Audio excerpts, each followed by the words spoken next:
നമ്മളെപ്പോഴെങ്കിലും നമ്മുടെ ജീവിതത്തെക്കുറിച്ച് ചിന്തിച്ചിട്ടുണ്ടോ? ഞാൻ എന്തിനു വേണ്ടിയിട്ടാണ് ജീവിക്കുന്നത്? ഞാൻ ആരാണ്? എൻ്റെ ജീവിതത്തിൻ്റെ ലക്ഷ്യം എന്താണ്? ഞാനിപ്പോൾ ജീവിച്ചുകൊണ്ടിരിക്കുന്ന ഈ ജീവിതം അള്ളാഹു ഇഷ്ടപ്പെടുന്ന രീതിയിലാണോ അല്ലയോ? ഇങ്ങനെ എപ്പോഴെങ്കിലുമൊക്കെ ചിന്തിച്ചിട്ടുണ്ടോ? അതായത് ഒറ്റയ്ക്കിരുന്ന് എനിക്ക് എന്നെക്കുറിച്ച് തന്നെ സംസാരിക്കാൻ പറ്റിയിട്ടുണ്ടോ?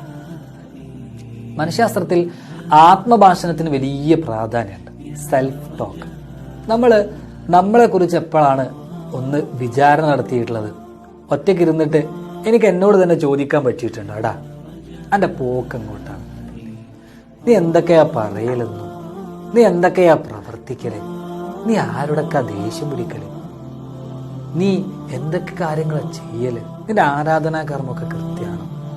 നിന്റെ പ്രാർത്ഥന ഒക്കെ റെഡിയാണോ? ഇങ്ങനെ ഒറ്റയ്ക്ക് ഇരുന്നിട്ട് എനിക്ക് എന്നോട് തന്നെ സംസാരിക്കാൻ പറ്റും.